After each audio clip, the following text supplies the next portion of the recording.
everyone. This is our case analysis titled An Analysis, the Implementation of Blended Learning Modality in City College of San Jose del Monte. This will be presented by the following case analyzers: Erlinda Garcia Burnell, Sean Gray Lamoso, Pamela Sithar, Lani Grace Sulayaw, Elizabeth Soriano, Micah May Tamayo, Jana Tangonan, and Rika May Tanod-Tanod. For the flow of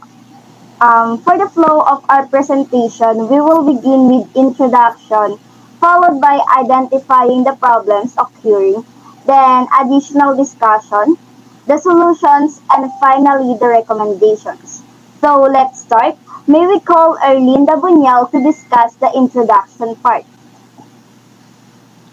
Thank you for that, Ms. Tamayo.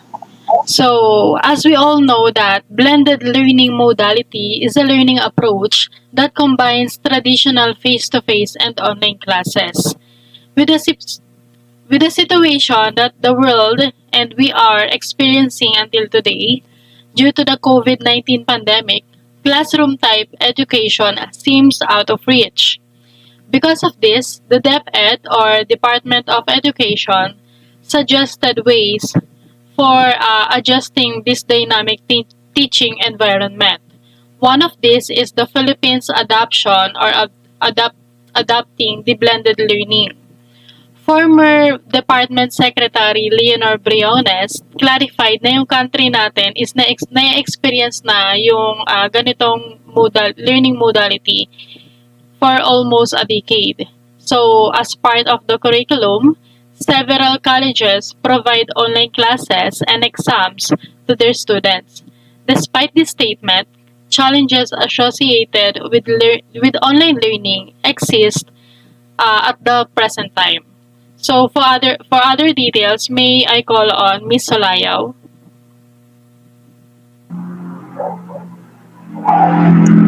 Thank you, Ms. Boniel.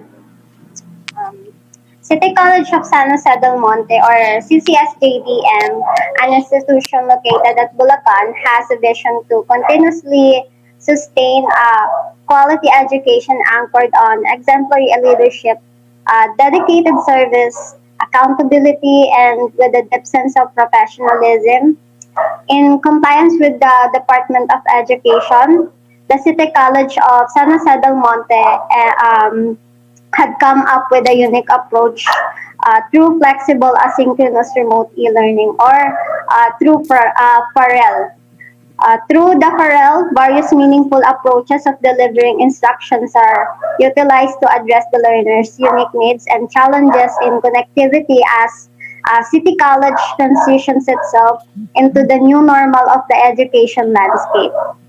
To provide a quality education to students and help them become more productive individuals while ensuring safety, CCSJDM must continue to strategize for the improvement of their services, and this case analysis might be helpful through determining problems that DCW students found of the implementation of blended learning in the said college. And these different problems will be discussed by Ms. Micah Tamay.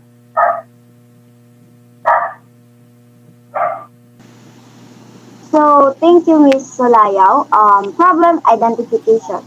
The following problems are being identified by the case analyzers from the City College of San Jose del Monte in Bulacan using the implementation of blended learning modality.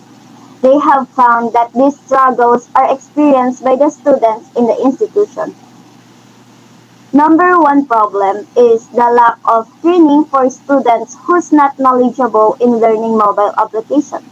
In the blended learning modality, students were aware that we use an application such as Google Meet, Google Classroom, Zoom Meeting, and etc. to attend classes. However, the fact that City College lacks training that will help the students to further understand how an application works, it causes them to be late and miss the opportunity to gain knowledge. Number two problem, lack of free upgraded gadgets. The City College does not offer students free upgraded gadgets that they may use for their online classes, and as a result, some of the learners are not updated on the new notifications about school. And the last problem is no provision found for internet connectivity. So the City College doesn't have the budget for the internet connection of our school, resulting in a slow internet connection. Therefore, the professors and students are having difficulty interacting with each other. For the additional discussion, may we have Lani Solayo to discuss it. Thank you, Miss Micah. All of us know that learning is essential to humanity, and with educational support, learning can happen more efficiently. According to the blog of Ms. Malika Malek, education is also how we collect and share all the skills and knowledge we learn individually. Benefiting from education instead of having to build new skills and knowledge by ourselves from scratch is part of what it means to live in a society instead of um, in isolation. When the COVID-19 strike in the Philippines, it was obvious that education is one of the sectors that have been most affected. Each day, millions of children do not go to school due to the emergencies and ongoing humanitarian crisis.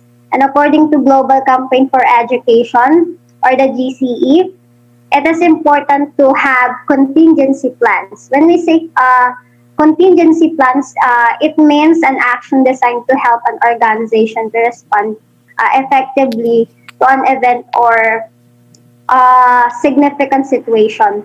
And GCA recognized the importance of having that plan to ensure the right to education even in times of crisis. GCE believe that education is an essential to right for children, young and adults in emergencies and must be a priority from the very beginning of any and all emergency responses. And as part of the Philippines' short and long-term strategies, former DepEd Secretary Briones introduced the BELCP, or the Basic Education Learning Continuity Plan, as a guideline for the department on how to deliver education in time of the COVID-19 pandemic while ensuring the health, safety, and welfare of all learners, teachers, and even the personnel of DepEd. When we say BLCP, it is the adoption of multiple learning delivery modalities with blended learning and distance learning as major options. Former Secretary Briones emphasized that online learning is only one option from the menu of learning modalities. These modalities will be offered appropriately depending on the situation of the learner's household. Blended learning is very beneficial, although we have seen or identified different struggles on it. But let us also have a look with its benefit, and that will be discussed by Miss Erlinda Muniel. Okay. Thank you for that, Ms. Solayao. So, TCW students found some benefits of the implementation of blended learning modality in City College of San Jose del Monte. We have four here. The first one is the implementation gives us the good feedback system. Most quizzes and exams are completed virtually in this setup, resulting to students can receive their scores immediately after checking by their professors. This feature not only benefits students but it also benefits the teachers. Teachers will have a better understanding of their students' weak areas thanks to this rapid feedback system, and they will be able to devise a better plan to bridge this learning gap. Second one is this learning modality boosts productivity. As we all know that blended learning modality saves time and resources when compared to traditional methods or the face-to-face classes. Students and teachers can access the modules at any time and from any location when they have their internet signals. With virtual classrooms, and online programs, blended learning aims for hassle-free learning. The third one is this blended learning modality enhances safety. During these unfortunate years, the only thing people can do is practice safety measures such as social distancing, resulting that this school year may not be the typical classroom type of learning. It will primarily use online teaching methods. Students can access their modules at home without risking their health or safety. Also, for the professors or teachers or the administrator itself, they can teach and they can do their work without risking their health. The last one is it allows flexibility, meaning that professors can now increase their students' participation in class by using internet activities such as podcasts, videos, and other forms of media. A while ago, we already discussed to you the three problems of our case analysis. For the solution, may we call on Miss Tangonan and Miss Sithar.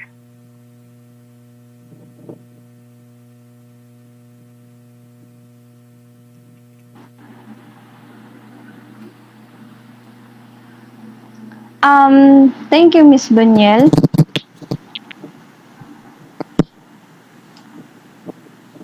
Solutions.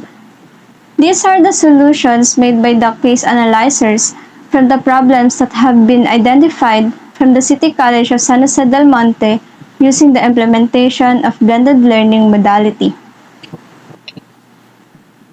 Number 1 solutions. Conduct training seminar for learning mobile application. The City College of San Jose del Monte, Bulacan or CCS-JDM must conduct training for those students who are not knowledgeable enough or having struggles in using the different learning mobile applications such as Google Meet, Google Classroom, Zoom Meeting, etc. The training is intended to enhance their experiences with the struggle of learning application and to continuously monitor them.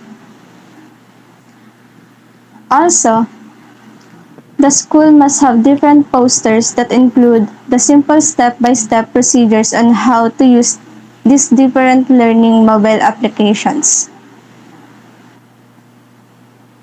And to explain the solution 2 and 3, may I call on Ms. Tangonan. Thank you.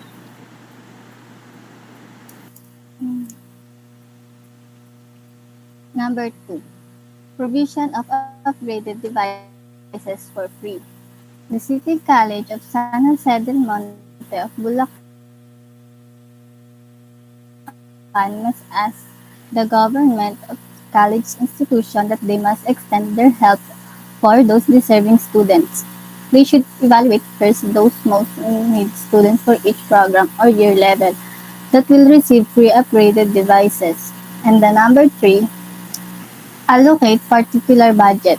City of San Jose del Monte, Bulacan or CCSJDM by LGU should create or implement rules and regulations that the City College itself must have a particular budget for the enhancement of internet connectivity blended learning modality. And to discuss the recommendation, may I call on Ms. Tamayo. Um, Thank you, Ms. Talangonan.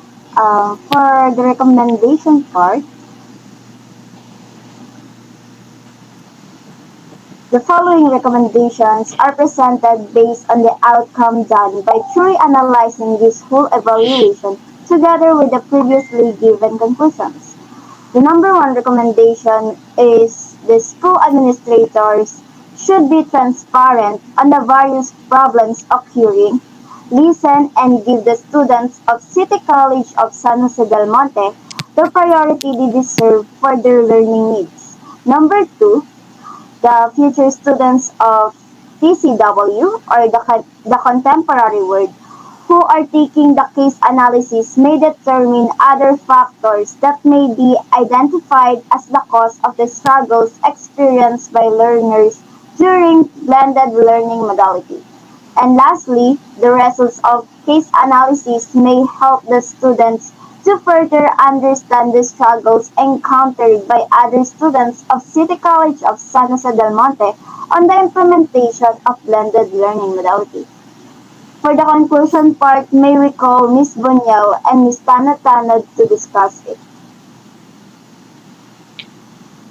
Okay, thank you for that. So, for our conclusion, our case analysis have three problems that the case analyzers seek to give solutions, and these are: first, lack of training for students who's not knowledgeable enough in learning mobile application. Second, lack of free upgraded gadgets, and third, no provision fund for internet connectivity. The TCW students provide solution for these, and these are: first, conduct training seminar for learning mobile application; second, provision of upgraded devices; and third, last, allocate particular budget for the enhancement of the internet connection of the college itself. For other details, may we have Miss Tanod Tanod?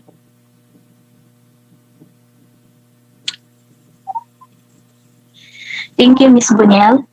The blended learning modality is considered its first stage in the public academic institution in the Philippines, especially in City College of San Jose del Monte in Bulacan, because of its number of years and services. The growing demand for this mode of learning faces problems that should be resolved. More so, the problems that have been identified are crucial to the development of the institution and all stakeholders. Hence, the institution itself must find ways to address the identified problem in order for it to attain its continuous rise in the education industry. So this is the end of our case analysis presentation. Thank you.